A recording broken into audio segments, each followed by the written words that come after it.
Event में प्रधानमंत्री नरेंद्र मोदी इस वक्त पहुंच चुके हैं। पेरिस से ये सीधी तस्वीरें।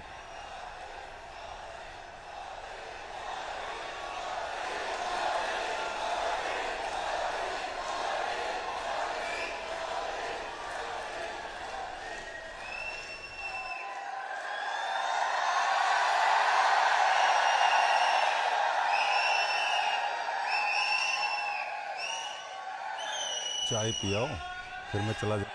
Please stand up for the national anthem of France and the national anthem of India.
Bharat Mata Ki Jai! And now, ladies and gentlemen, we welcome from the whole team of the Embassy of India here, our beloved, our honorable, हमारे पूजनीय, हमारे अग्रगण्य, हम सब के प्रिय Shri Narendra Modi ji, our honorable Prime Minister of India.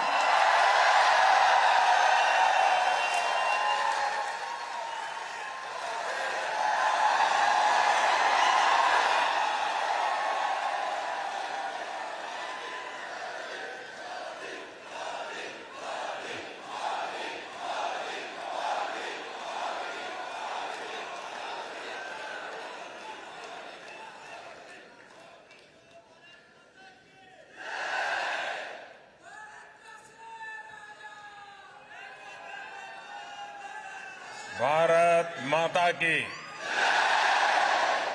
Bharat माता की नमस्कार। bonsoir, वणक्कम, सत श्री अकाल, केम जो।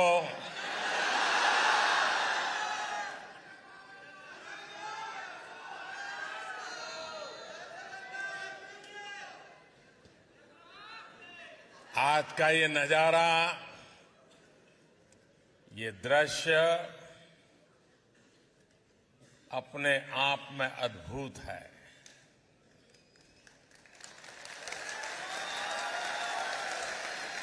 ये उत्साह अभूतपूर्व है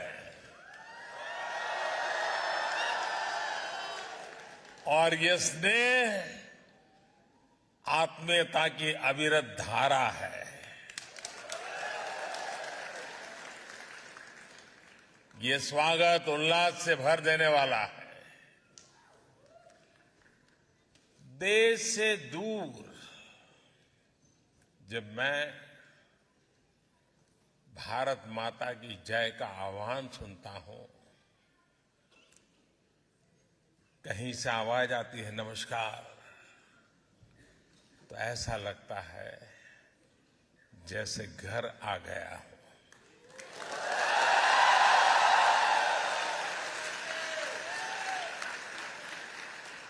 और हम भारतीय जहां भी जाते हैं एक मिनी इंडिया जरूर बना लेते हैं।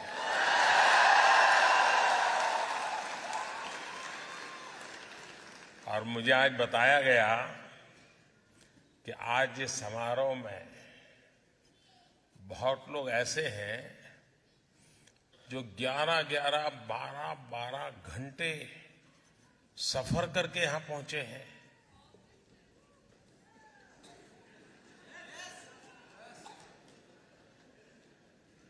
इससे बड़ा प्यार क्या हो सकता है जी?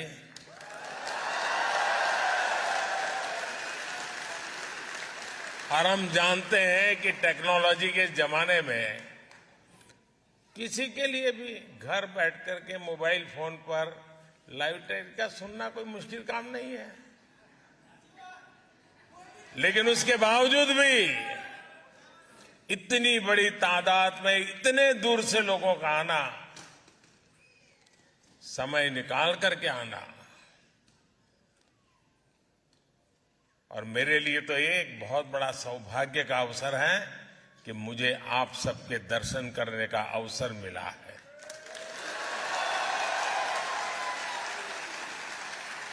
मैं आप सभी का यहां आने के लिए हृदय से बहुत बहुत आभार व्यक्त करता हूं।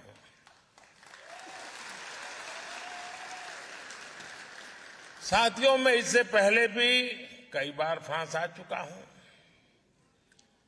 लेकिन इस बार मेरा फ्रांस आना और भी विशेष है। कल फ्रांस का नेशनल डे है। मैं फ्रांस की जनता को बहुत बहुत बधाई देता हूं।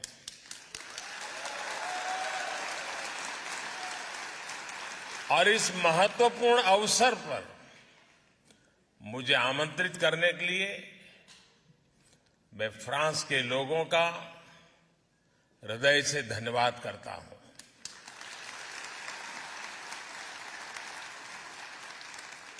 आज दिन में प्राइम मिनिस्टर एलिजाबेथ बॉर्न मुझे एयरपोर्ट पर रिसीव करने आई थी।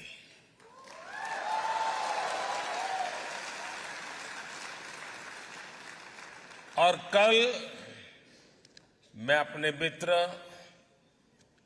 प्रेसिडेंट मैक्रो के साथ नेशनल डे परेड का हिस्सा बनूंगा।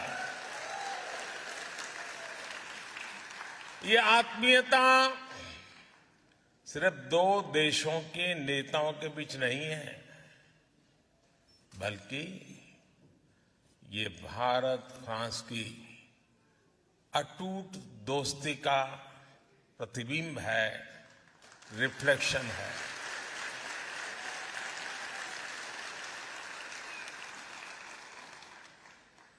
फ्रांस का नेशनल एंथम कहता है, मार्शो मार्शो, यानी लेटस मार्च, लेटस मार्च। हमारे यहां भी वैदिक काल से जो मंत्र हमें प्रेरणा देता रहा है वो है चरैवेति चरैवेति, यानी चलते रहिए, चलते रहिए, लेट्स मार्च, लेट्स मार्च। और यही भावना कल हमें नेशनल डे परेड में भी दिखाई देने वाली है। जल, थल, नभ में भारत की रक्षा करने वाली तीनों सेनाओं के जवान कल परेड में हिस्सा लेने वाले हैं।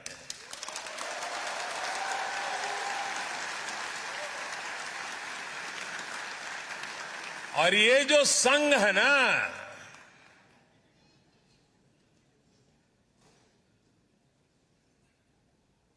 कुछ विशेष संघ है। संग भी है, अलग अलग रंग भी है, और चारों तरफ उमंग भी है। ये वाकई अद्भुत है। भारत फ्रांस की स्ट्रेटेजिक पार्टनरशिप के 25 साल के उत्सव का इससे बेहतर तरीका और क्या हो सकता है। साथियों, आज दुनिया नए वर्ल्ड ऑर्डर की तरफ बढ़ रही है। भारत का सामर्थ्य और भारत की भूमिका बहुत तेजी से बदल रही है। भारत इस समय G20 का प्रेसिडेंट है।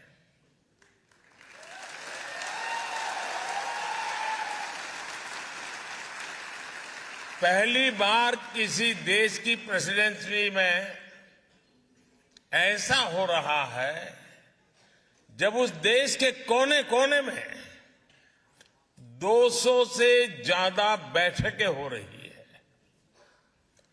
पूरा G20 समूह भारत के सामर्थ्य को देख रहा है, उससे मंत्रमुग्ध है। क्लाइमेट चेंज हो, ग्लोबल सप्लाई चेन हो, आतंकवाद हो, कट्टरवाद हो, हर चुनौती से निपटने में भारत का अनुभव, भारत का प्रयास दुनिया के लिए मददगार साबित हो रहा है।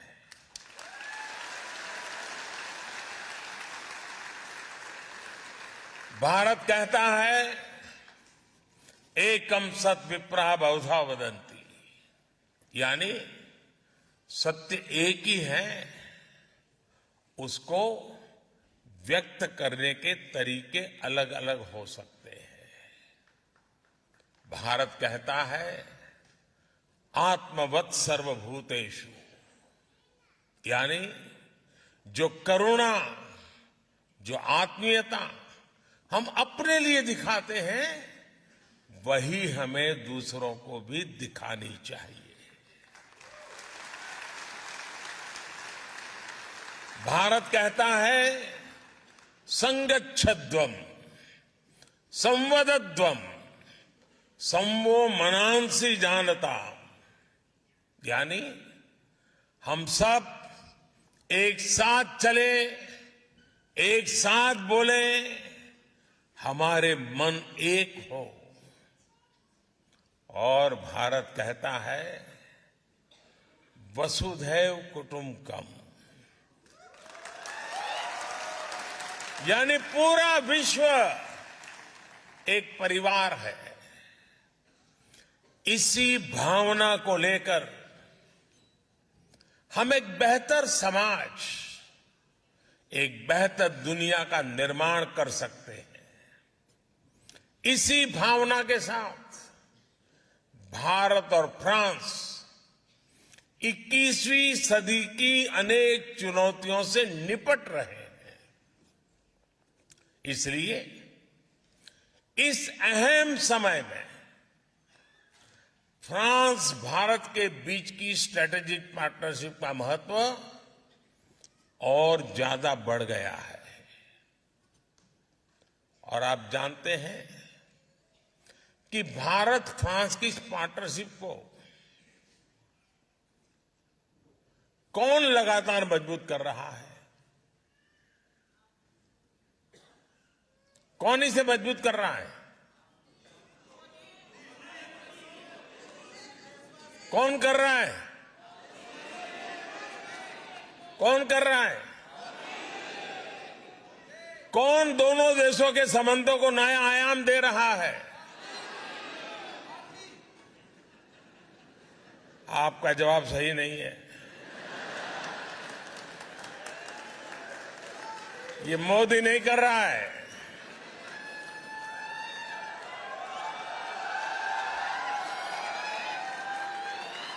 ये सब आप लोग कर रहे हैं।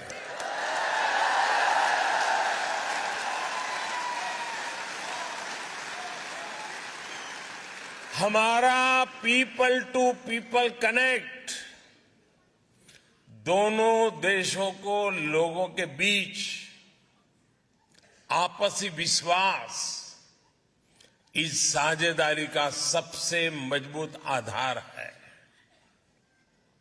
यहां नमस्ते फ्रांस फेस्टिवल होता है तो भारत में लोग बॉन्सो इंडिया का आनंद उठाते हैं।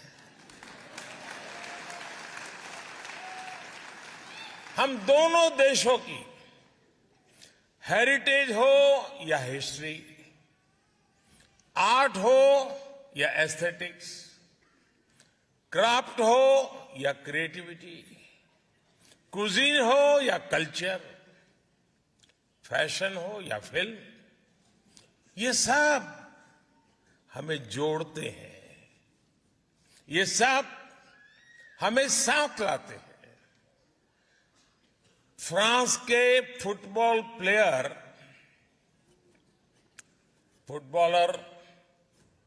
उनकी पॉपुलैरिटी तो आप इंडिया आकर के देखिए। किलियन मापे के जितने फ्रेंड्स फ्रांस में नहीं होंगे, उससे ज्यादा वो भारत के युवाओं में सुपरहिट है।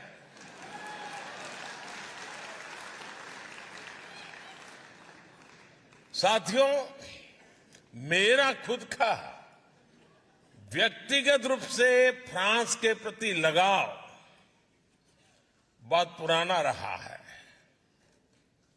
और मैं उसे कभी भूल नहीं सकता। करीब करीब 40 साल पहले गुजरात में, अहमदाबाद में फ्रांस के एक कल्चरल सेंटर अलायंस फ्रांसे की शुरुआत हुई थी और भारत में फ्रांस के उस कल्चरल सेंटर का पहला मेंबर आज आपसे बात कर रहा है।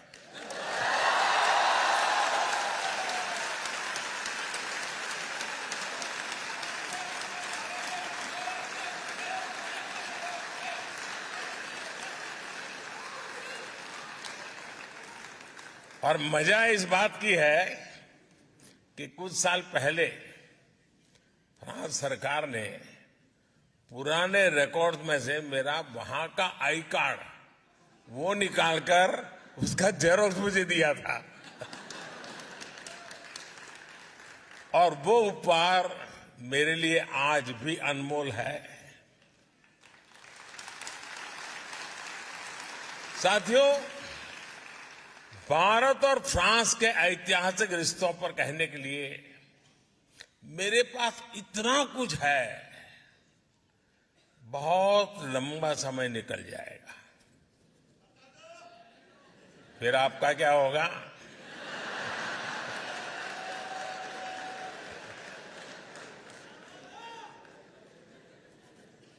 मैं जब 2015 में फ्रांस आया था, नौ शपेल गया था, तब मैंने वहां प्रथम विश्व युद्ध में शहीद हुए हजारों भारतीय सैनिकों को श्रद्धांजलि दी थी।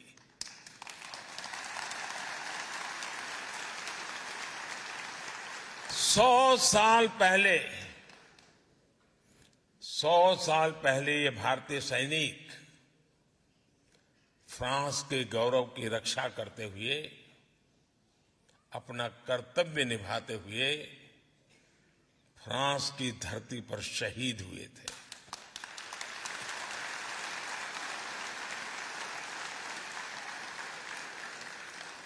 तब ये बड़ी इमोशनल पल है दोस्तों। तब जिन रेजिमेंट से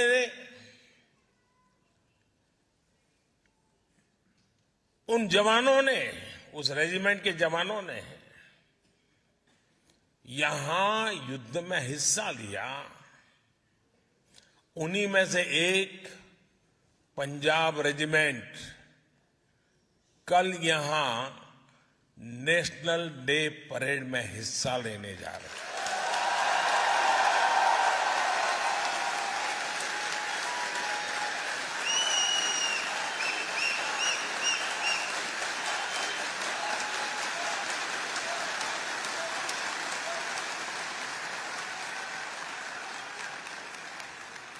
सौ साल का ये इमोशनल कनेक्ट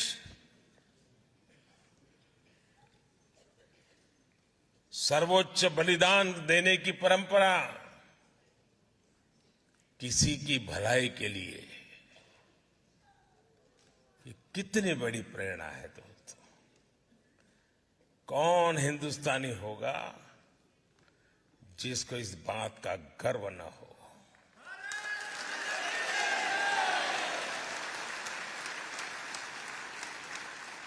उस समय निभाए गए कर्तव्य को, समर्पण को इस धरती पर आज इतने गौरव से, सम्मान से याद किया जा रहा है। Thank you France.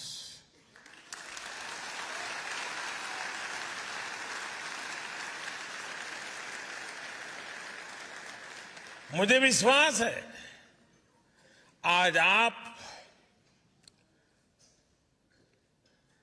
Bharat France के संबंधों को मजबूत बनाने के लिए जो कुछ कर रहे हैं, उस योगदान को मैं आपको बता रहा हूं, आपके लिए कह रहा हूं। आज आप जो कर रहे हैं उस कर्तव्य भाव को इतिहास में स्वर्ण अक्षरों में लिखा जाएगा।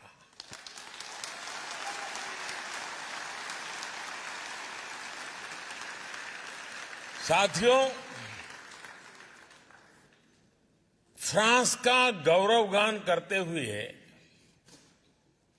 महात्मा गांधी ने कहा था, लिबर्टी, इक्वालिटी एंड फ्रेटर्निटी। दुनिया को इन 3 शब्दों की शक्ति समझाने वाला देश फ्रांस है। यह महात्मा गांधी ने कहा था। जिस समय विश्व के अधिकांश देश भारत को सिर्फ आधिपत्य जमाने की दृष्टि से देखते थे, तब नोबेल पुरस्कार विजेता रोमा रोला ने कहा था, India is the mother of our civilisation.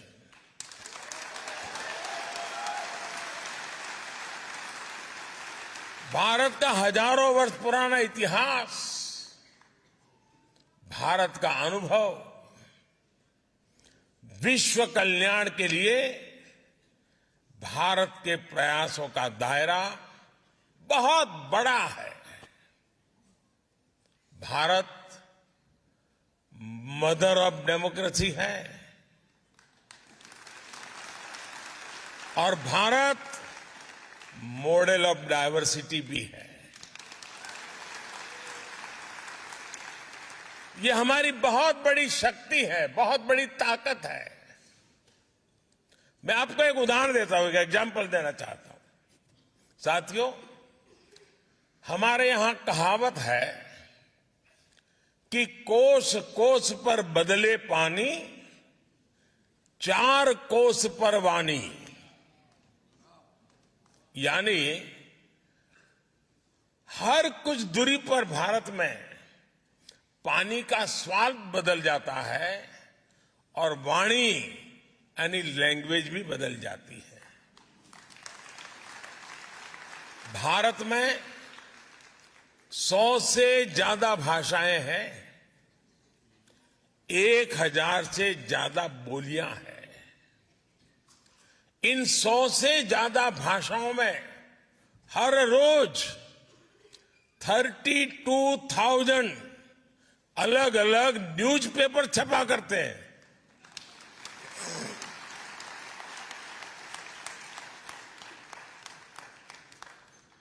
इन 100 से ज्यादा भाषाओं में 900 से ज्यादा न्यूज ब्रॉडकास्ट यानी चैनल्स पर, टीवी पर न्यूज ब्रॉडकास्ट होते हैं।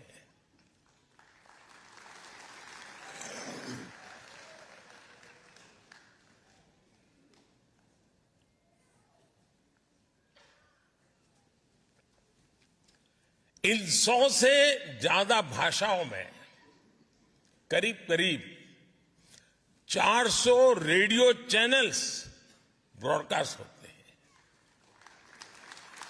भारत में आज भी लिखने के लिए अनेक लिपियां हैं, स्क्रिप्ट्स हैं।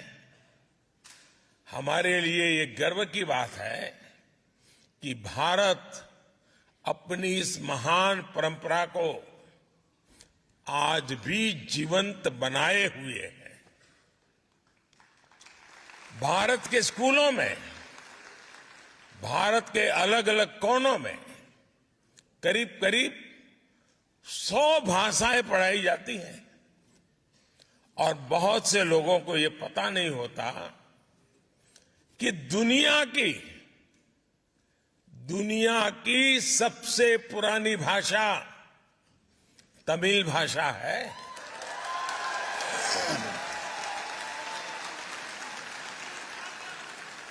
और इससे बड़ा गर्व क्या हो सकता है कि दुनिया की सबसे पुरानी तमिल भाषा भारत की भाषा है, हम भारतीयों की भाषा है।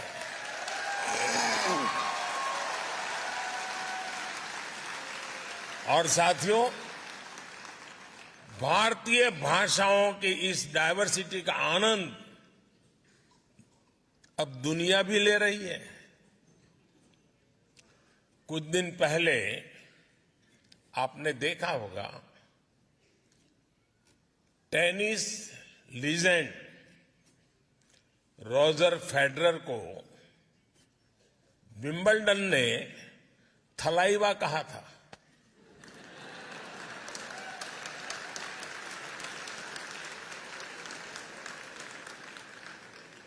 यही डायवर्सिटी हमारे लोकतंत्र की सबसे बड़ी ताकत है। आज इसी ताकत के दम पर हर भारतीय अपने सपने पूरे कर रहा है, देश और दुनिया को आगे बढ़ा रहा है। आज कौन ये सुनकर गर्व से नहीं भर जाएगा कि भारत 10 साल में दुनिया की 10वीं से 5वीं बड़ी इकोनॉमी बन गया।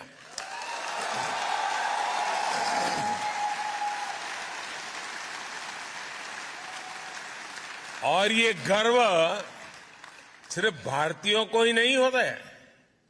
आज पूरी दुनिया ये विश्वास करने लगी है कि भारत को $5 ट्रिलियन इकोनॉमी बनने में देर नहीं लगेगी।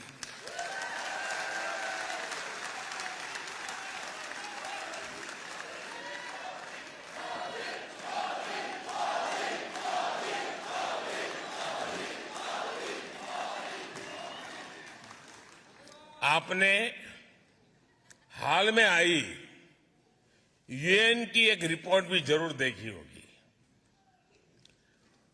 उस रिपोर्ट में यूएन कहता है सिर्फ 10-15 साल के भीतर ही भारत ने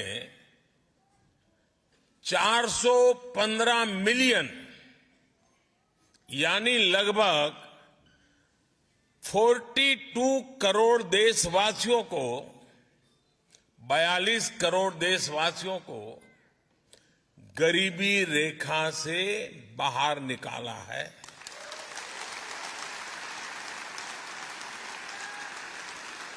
आप कल्पना कर सकते हैं 415 मिलियन 415 मिलियन यानी ये पूरे यूरोप की पॉपुलेशन से भी ज्यादा है।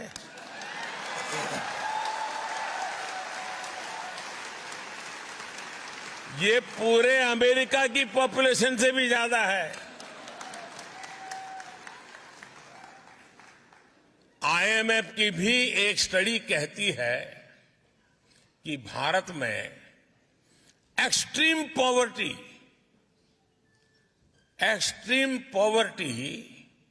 अब खत्म होने के कगार पर है।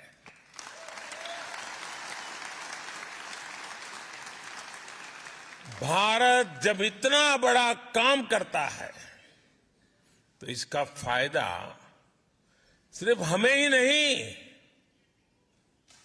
सिर्फ भारत को ही फायदा होता है ऐसा नहीं, लेकिन पूरी मानवता को लाभ होता है। भारत के आगे बढ़ने से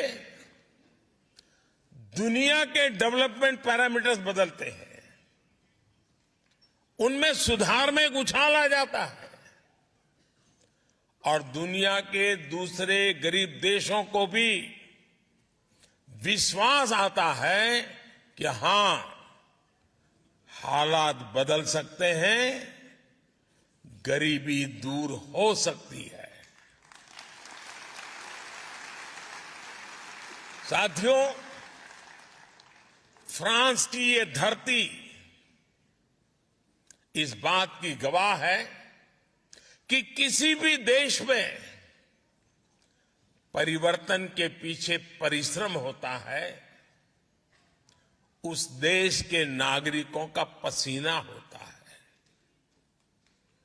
भारत की धरती भी आज एक बड़े परिवर्तन का गवाह बन रही है।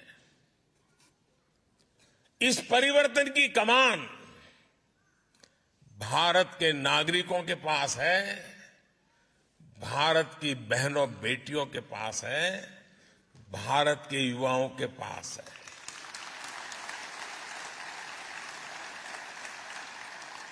आज पूरा विश्व भारत के प्रति नई उम्मीद, नई आशा से भरा हुआ है। ये आशा, ये उम्मीद ठोस नतीजों में बदल रही है और इसकी एक महत्वपूर्ण ताकत है भारत का ह्यूमन रिसोर्स। ये ह्यूमन रिसोर्स संकल्पों से भरा हुआ है, साहस करने की वृत्ति वाला है। ये भारत की डेमोक्रेटिक वैल्यूज के साथ मानवता के कल्याण के लिए मजबूती से कदम आगे बढ़ा रहा है। साथियों, आज का भारत अपनी वर्तमान चुनौतियों, दशकों से चली आ रही समस्याओं, उनका स्थायी समाधान कर रहा है। भारत ठान के बैठा है कि ना कोई अपॉर्चुनिटी गंवाएंगे और ना ही एक पल का समय गंवाएंगे।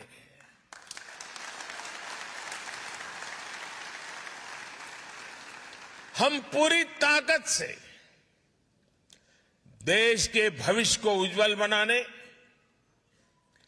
आने वाली पीढ़ियों के भविष्य को उज्जवल बनाने में जुटे हैं। और मेरे साथियों, मैं आपको कहना चाहता हूं, मेरी तरफ से कहना चाहता हूं, मैं भी संकल्प लेकर के निकला हूं।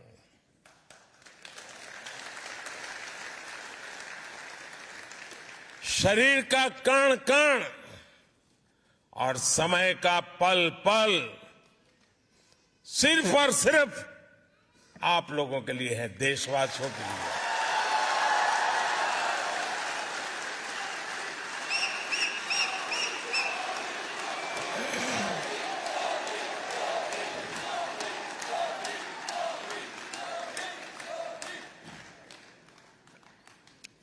साथियों, आज टेक्नोलॉजी के प्रभाव को हम पल पल महसूस करते हैं। दुनिया टेक्नोलॉजी ड्रिवन है। आज भारत के 25,000 से अधिक स्कूलों में 80 लाख से ज्यादा बच्चे अटल टिंकरिंग लैब्स में इनोवेशन की एबीसीडी सीख रहे हैं। हमने 21वीं सदी की आधुनिक जरूरतों को देखते हुए नई नेशनल एजुकेशन पॉलिसी लागू की है। आज का भारत विमेन लेड डेवलपमेंट को आधार बनाकर आगे चल रहा है। और ऐसा नहीं है कि भारत में सिर्फ एक ट्राइबल विमेन, एक आदिवासी महिला भारत का प्रेसिडेंट के रूप में हम सबका मार्गदर्शन कर रही है। हमारा नेतृत्व कर रही है। आज भारत में लड़कियां भी हर सेक्टर में लीडरशिप की भूमिका में दिख रही है। हायर एजुकेशन में गर्ल्स एनरोलमेंट लगातार बढ़ रहा है और मुझे खुशी है कि यहां नेशनल डे परेड में हिस्सा लेने आए दस्ते में कई विमेन ऑफिसर्स हैं, विमेन पायलट शामिल है।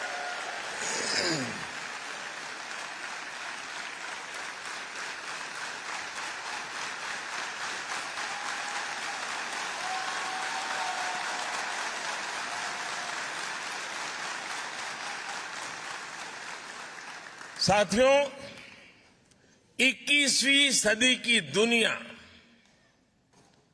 टेक्नोलॉजी और टैलेंट के दम पर ही आगे बढ़ेगी। भारत और फ्रांस के बीच साझेदारी का ये बहुत बड़ा आधार है। हमारा स्पेस प्रोग्राम इसका प्रमाण है।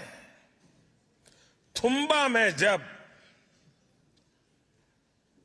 साउडिंग रॉकेट स्टेशन के निर्माण की बात आई तो फ्रांस ही था जो मदद के लिए आगे आया। उसके बाद से हम दोनों देशों ने स्पेस सेक्टर में बहुत लंबा सफर तय किया है। आज हम एक दूसरे के सैटेलाइट्स लॉन्च कर रहे हैं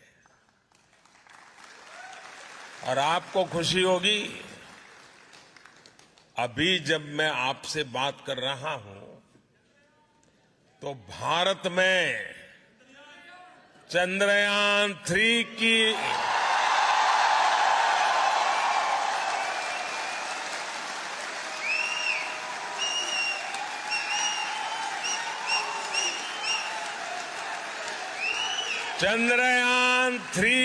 लॉन्चिंग के लिए रिवर्स काउंटिंग की गूंज सुनाई दे रही है।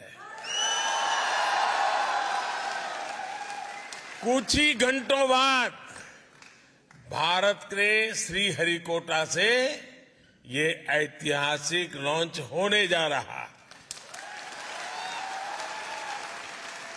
साथियों, स्पेस की तरह ही ऐसे अनेक सेक्टर्स हैं जिसमें भारत और फ्रांस की पार्टनरशिप दुनिया को नई दिशा देने में मदद कर सकती है। इंटरनेशनल सोलर अलायंस दुनिया को बहुत कुछ देने का सामर्थ्य रखता है। अब ऐसी पार्टनरशिप हम clean energy, critical and strategic technologies,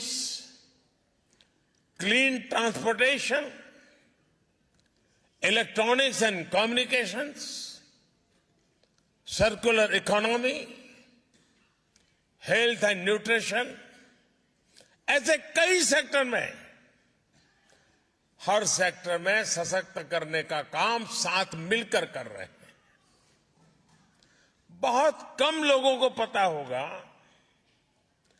Bharat और फ्रांस मिलकर बहुत लंबे समय से आर्कियोलॉजिकल मिशन पर भी काम कर रहे हैं और इसका विस्तार चंडीगढ़ से लेकर लद्दाख तक फैला हुआ है। साथियों, भारत फ्रांस पार्टनरशिप को मजबूत करने वाला एक और सेक्टर है डिजिटल इंफ्रास्ट्रक्चर। ये इंडस्ट्री 4.0 उसका भी बहुत बड़ा आधार है। आज दुनिया का, और आपको जरूर गर्व होगा ये सुन करके,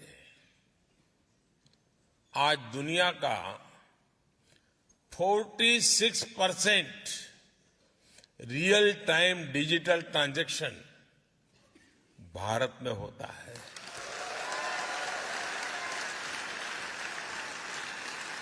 और मैं आपको भी चुनौती देता हूं कि अगली बार आप भारत में आए तो जेब में एक भी पैसा लिए बिना निकलिए घर से। खाली जेब, सिर्फ मोबाइल फोन पर यूपीआई ऐप को डाउनलोड करके रख लीजिए। आप पूरा हिंदुस्तान घूम करके आएंगे, एक नए पैसे कैश की जरूरत के बिना आप अपना गुजारा कर सकते हैं।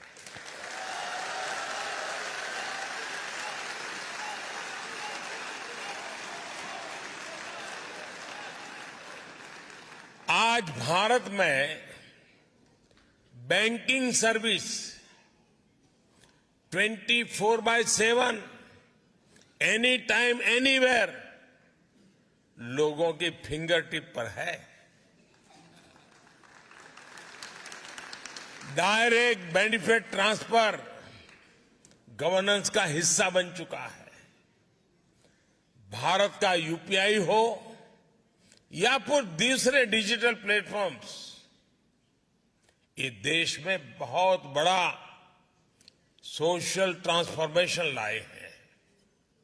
और मुझे खुशी है कि भारत फ्रांस इस दिशा में भी मिलकर काम कर रहे थे। फ्रांस में भारत के यूपीआई के उपयोग को लेकर भी समझौता हो गया है।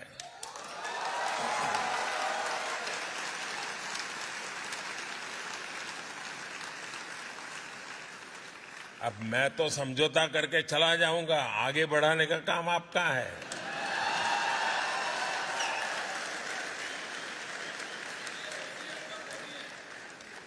साथियों, आने वाले दिनों में इसकी शुरुआत आईफेल टावर से की जाएगी। यानी अब भारतीय टूरिस्ट मोबाइल ऐप के जरिए आईफेल टावर में रुपये में भुगतान कर पाएगा।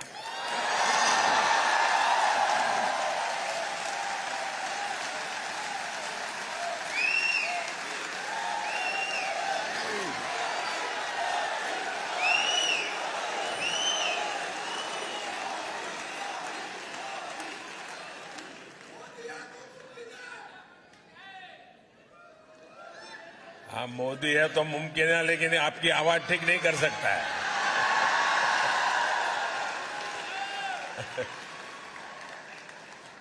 साथियों, अब से कुछ देर बाद यहां, यानी कुछ हफ्ते महीने लग सकते हैं, यहां सरजी प्रीफेक्चर में भारत के महान संत तिरुवल्लुवर जी की प्रतिमा स्थापित की जा रही है।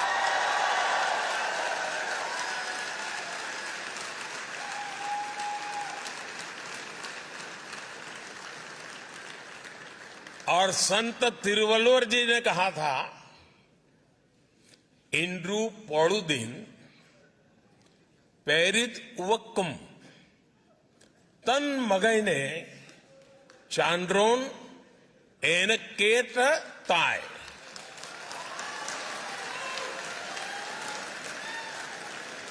तमिल भाषी वाले मित्र तो समझ गए, लेकिन औरों को बताता हूं। इसका अर्थ बहुत ही मार्मिक है और तिरुवल्लुवर जी ने सदियों पहले ये ज्ञान हमें दिया है। इसका मतलब है, जब एक मां अपनी संतान की प्रशंसा एक विद्वान के रूप में सुनती है, तो मां को इतना आनंद होता है, मां इतनी खुश होती है जितना उसके जन्म के समय भी नहीं हुई थी। यानी संतान के जन्म पर जितनी खुशी हुई, उससे ज्यादा खुशी जनता की अपने संतान की सफलता पर होती है। मां के लिए कहा है। और इसलिए जब आप विदेश में नाम कमाते हैं, जब दुनिया आपकी प्रशंसा करती है, तो मां भारती को भी वैसी ही खुशी होती है।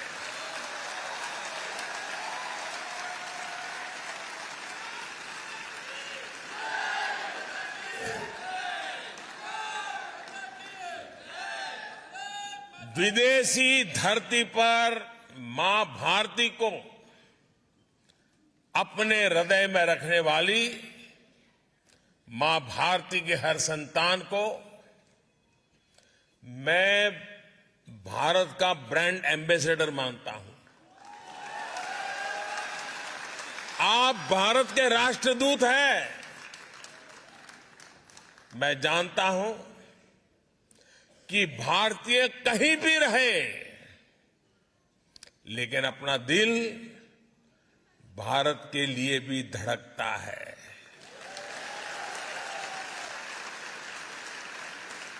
मैं अभी स्पेस की चर्चा कर रहा था और चिल्ला रहे थे आप लोग, चंद्रयान चंद्रयान चंद्रयान। मतलब आप है यहां, लेकिन दिल आपका चंद्रयान में लगा हुआ है।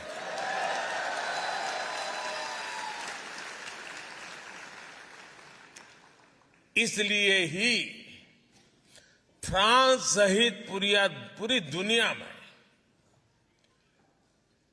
फैला हुआ हमारा जो इंडियन डायस्पोरा है, उस इंडियन डायस्पोरा ने रेमिटेंस का नया रिकॉर्ड बना दिया है। आप लोगों ने नया रिकॉर्ड बनाया है। बताऊं आपको? आपको पता नहीं है ना? हाँ। कोई बात नहीं, आपके पराक्रम के गीत भी मैं गाता रहता हूं।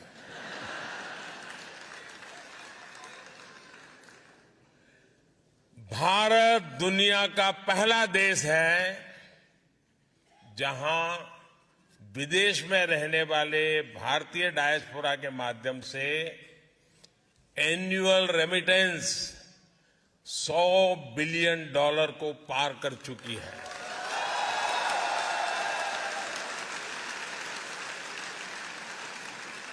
और खुशी की बात है कि आपका ये योगदान निरंतर बढ़ रहा है। लेकिन मेरा आपसे एक और आग्रह है। मैं आपसे आग्रह तो कर सकता हूं ना?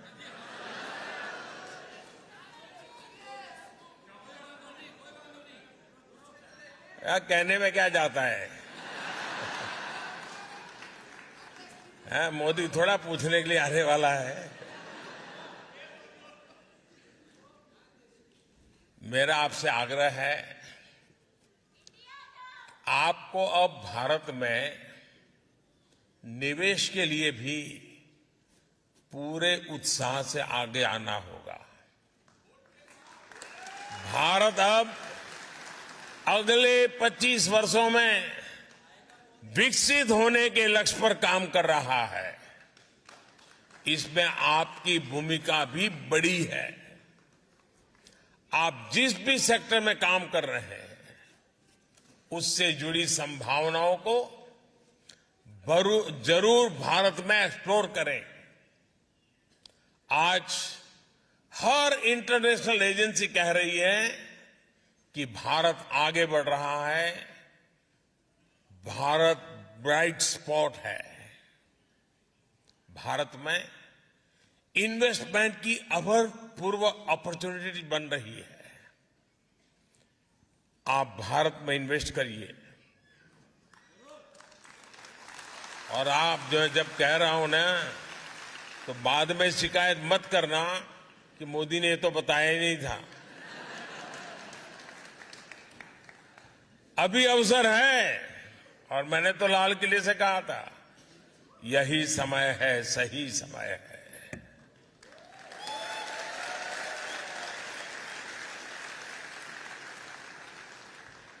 और जो पल जल्दी पहुंचेगा वो ज्यादा लाभ उठाएगा, जो देर से आएगा वो इंतजार करेगा।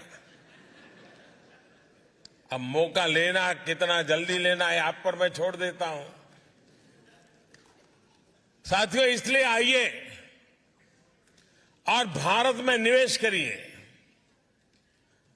भारत सरकार विदेशों में बसे या काम कर रहे भारतीयों की सुविधा और सुरक्षा, इसके लिए भी पूरी तरह कमिटेड है। जंग का मैदान हो या फिर प्राकृतिक आपदा, भारत अपने नागरिकों को संकट में देखकर सबसे पहले एक्शन में आता है।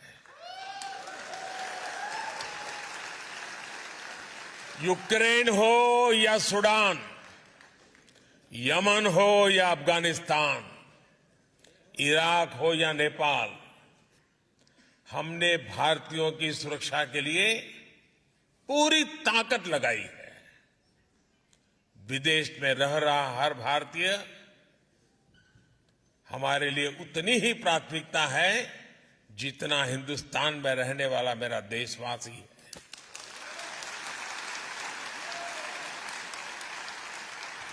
कुछ वर्ष पहले जब नीति आयोग बना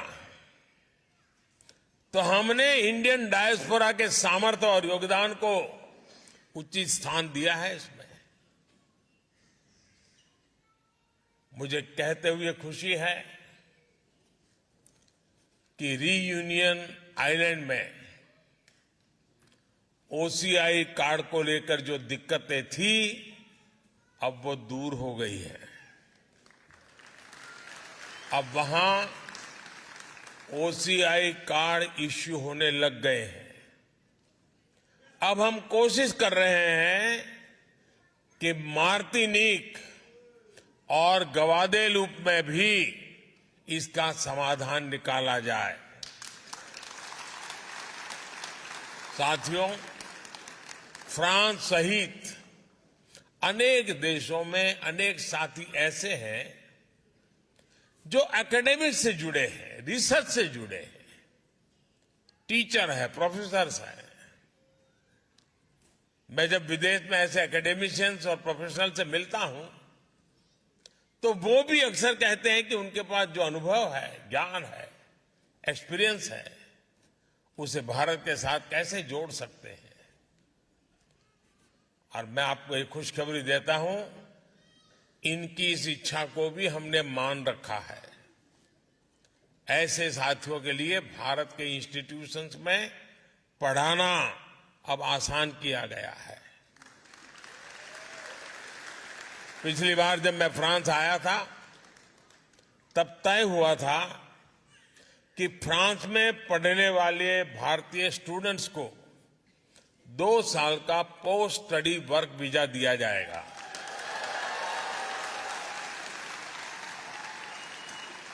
अब ये भी निर्णय लिया गया है कि फ्रांस में मास्टर्स करने वाले भारतीयों को 5 साल का long term post study visa दिया जाएगा।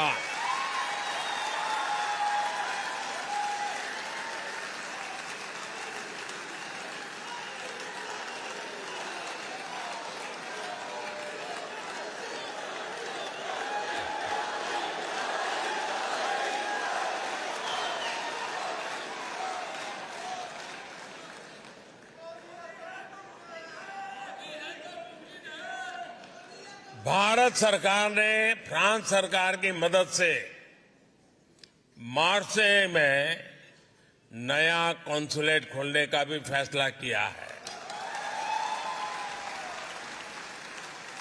इससे भी आप सभी की सुविधा और बढ़ेगी। साथियों, मेरा फ्रांस के अपने दोस्तों से, यहां के नागरिकों से एक और आग्रह भी है। भारत इतना विशाल है, इतनी विविधताओं से भरा है कि हम भारतवासियों के लिए भी इसे पूरी तरह से देखने समझने के लिए एक जन्म कम पड़ जाता है। ऐसे विशाल भारत को देखने के लिए आज दुनिया उत्सुक है। आपको अपने इंटरेस्ट का कुछ न कुछ भारत में अवश्य मिलेगा। भारत में टूरिज्म का विस्तार साइट सीइंग से कहीं ज्यादा है। आप भारत की डायवर्सिटी देखेंगे तो भारत के दीवाने हो जाएंगे। हिमालय की ऊंची ऊंची पहाड़ियों से लेकर घने जंगलों तक, तपते रेगिस्तान से लेकर खूबसूरत समुद्र तटों तक, एडवेंचर स्पोर्ट से लेकर ध्यान और योग उसके केंद्रों तक, भारत के पास हर किसी के लिए कुछ न कुछ देने के लिए है। भारत की इस डायवर्सिटी को फील करने के लिए, उसे समझने के लिए हमारे फ्रेंच दोस्तों को भारत लाना ये आप सबकी जिम्मेवारी है।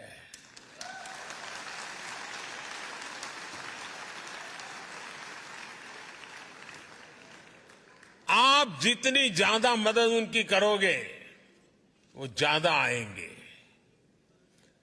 मेरे भारत के आप मेरे भाई बहन, मेरे इंडियन डायस्पोरा इस काम को बखूबी कर सकते हैं। जिस तरह मोबाइल में या कंप्यूटर में एक्सेस कोड या पासवर्ड डालने के बाद एक नई दुनिया खुल जाती है, वैसे ही इंडियन डायस्पोरा भारत का एक्सेस कोड है, पासवर्ड है।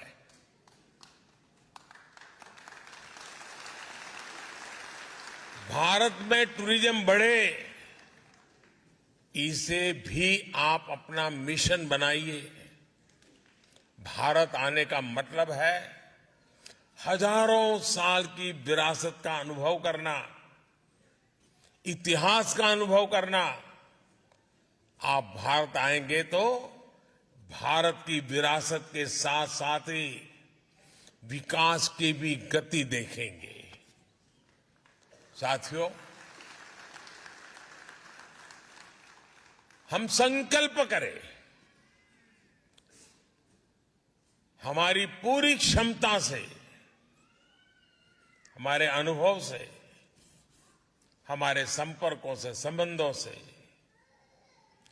फ्रांस के नागरिकों को बहुत बड़ी मात्रा में भारत के साथ जोड़े।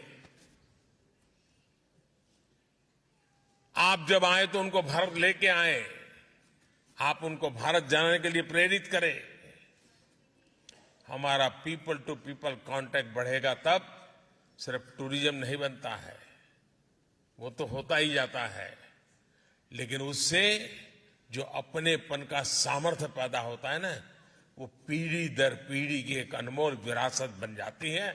और मुझे विश्वास है दोस्तों कि आप कभी इसमें पीछे नहीं रहेंगे। आप इतनी बड़ी तादाद में आए, आप सबके दर्शन करने का मुझे अवसर मिला। मैं आपका हृदय से बहुत बहुत आभार व्यक्त करता हूं, बहुत बहुत धन्यवाद करता हूं। हमारे साथ बोलिए भारत माता की,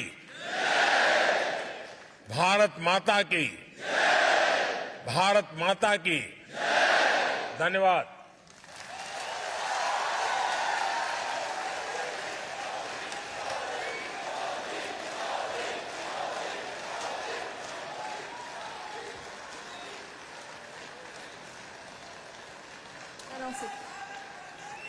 हमारे प्रधानमंत्री prime minister honourable Narendra Modi को हम धन्यवाद देते हैं। उनके भावपूर्ण, हृदय स्पर्शक एवं प्रेरणापूर्ण इस शब्दों के लिए हम धन्यवाद देते हैं। We thank our honorable Prime Minister du fond du cœur. On remercie notre Premier ministre de l'Inde, Shri Narendra Modi ji. Vande Mataram. Et vive la France. Et vive la collaboration avec les diasporas indiennes. Thank you so much to all of you for being here today. From the whole team, we thank you, and please be seated, and you will be guided to go out in a short while. For now, please kindly be seated. Myself, Acharya Varuna Lakshmi Pavel, I thank you all for being here today. We thank the army team, all the wonderful artists, all you lovely people.